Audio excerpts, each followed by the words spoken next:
Yeah, that's exactly what they did. They created time and allowed the space to happen, and it turned into a really nice play. Now Breeze throwing on second down. Oh, I didn't see him. Anywhere to go with it, and he goes down.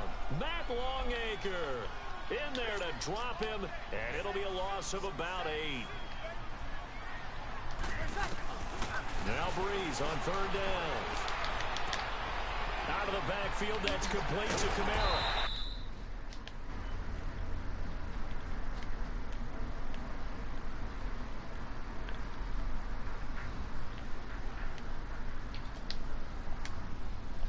Taken down, but able to slip across the 35. That one good for 15 and a first. And I know you can't really see it, but that play spells frustration with a capital F for the guys on defense. They covered everyone else, end up going to the running back out of the backfield, and he picks up a back-breaking first down. They'll run for the first time with Mark Ingram, finding some room at midfield. He gets it across the 50 and down to the 48. Back-to-back nice gains. That one for 14 yards and another first. And there we see an early burst that makes him one of the leading rushers in the league. Well, I want you to know, I listened to you yesterday when we were watching film. You said write down the word vision for him. It was on display there, wasn't it? It certainly was, because he allows the blocks to set up in front of him. And if that continues, it'll be a long afternoon for this guy. And a loose football. Oh, what do you mean? Got it back.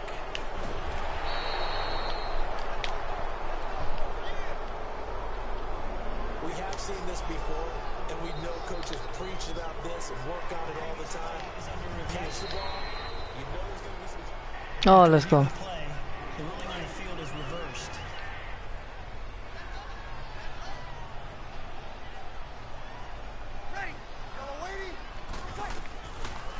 They'll run it for the first time with Alvin Kamara. Oh, and now he bowls him over. And he'll get it down on the play to the 37. At 5 yards on the play there, the drive will continue. Boy, he does it at a high level, doesn't he? Because when I watch him, I think of his vision. Straight ahead, peripheral.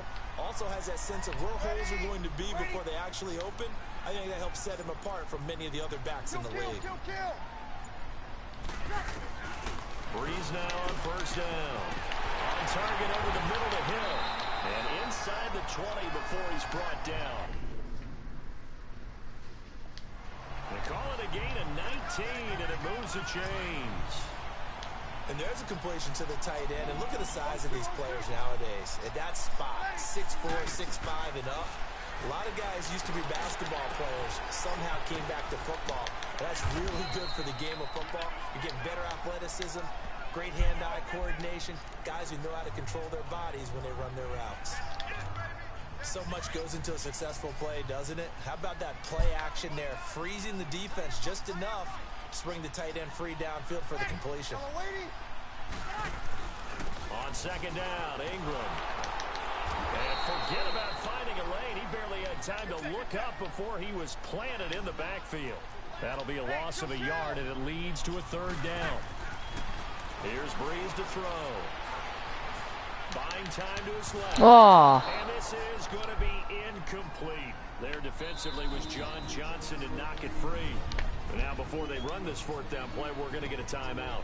They'll have what happened? Remaining as we step aside here in this first quarter. Wait, what is it? It's a PC. You didn't get one? No, I'm not.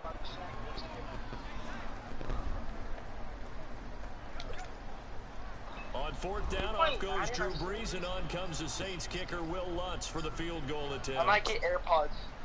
Oh, trying to flex. No, only because I want to wear them before my games for my school. Wow, trying to flex on us. And the Saints are going to take a 3-0 lead. So if I get AirPods. So they put together a good little Alright. drive there, but ultimately stalling out. Alright, I'll call you after I go. Alright then. He might get AirPods. Well, fool, they're expensive. I know, but I really like it. The punter out to kick it off. On the return, it's Pharaoh Cooper.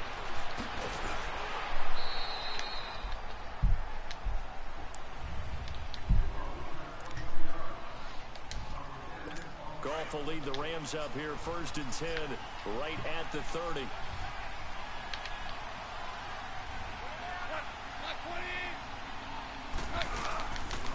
Here's the first carry now for Todd Gurley. And he stopped immediately there. A.J. Klein on the tackle there.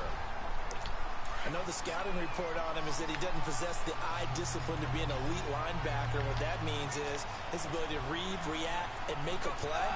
But on that one, he looked like one of those guys. Now on 2nd down, this Oh, is crap. Gurley. And he'll be tackled at about the 35.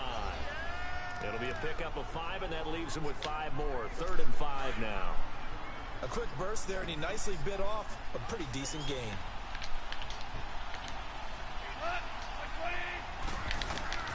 From the gun on 3rd down, gone. And that is incomplete. Not only was the call spot on, how about the execution of that defense right there? The zone was absolutely locked up tight. He was trying to force it in there on 3rd down. But if there's a time to force it, he felt like he needed to make a play, right? Yeah, exactly right. 3rd down, you got to try and find something. There's nothing available there for him. Officially, that'll be a 63-yard punt.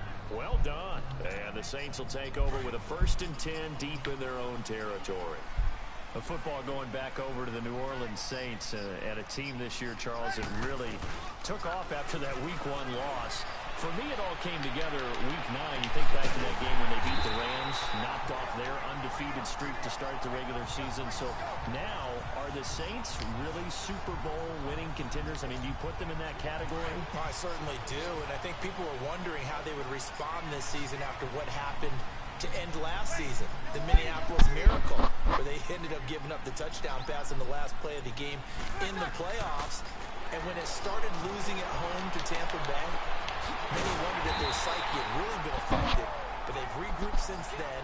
The defense is really playing well, and then there's always Drew Brees to Mike Thomas, and that has worked very well for them. Well, since you mentioned Michael Thomas, and we talked about that win over the Rams, never forget going to get the flip phone, Mr. Michael Thomas, channeling his inner Joe Horn from back in the day. This is Ingram on 1st and 10, and a short gain down to about the 33. Give him a couple on the carry there, 2nd and 8. They tried a quick hitter inside, but that one was swallowed up because what they're hoping, those big defensive linemen will take the bait and move laterally and open up a crease that they can run through. Didn't happen on that play. Here's Breeze. He goes underneath to Ingram. And that play is blown up, losing yardage back at the 35. With Charles Davis, I'm Brandon Gaudin. It's Saints football to begin quarter number 2. They're on the march, but facing a 3rd down here.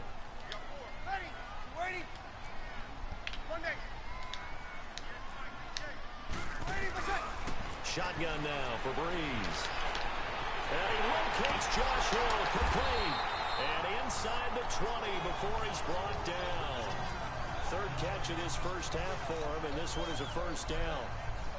And he's the epitome of what we call the move tight end. A guy that you can line up anywhere. In the slot, out wide, in tight. Doesn't really matter because he has such great skills. You want to utilize him in all aspects of your passing. And he's going to go down. He's sacked back at the 24. Michael Brockers in there to sack him for a loss of 6. Breeze gets it up to Ingram. And that one blown up quickly as he's going to be stopped before he could even get started. It'll go as a loss of a yard, and it'll set up 3rd down. I know when I was a kid, I always got real excited when I saw those lateral type runs. But the best backs that made it happen, they put a foot in the ground and just go. That didn't happen there. That play got swallowed up. Eluding the pressure right. Thomas has got it. Complete. And he'll be brought down inside the 20 at the 19. Just a 5-yard pickup, and it leads to 4th down.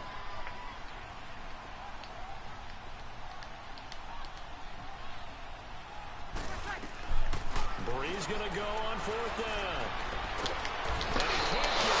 What do you mean?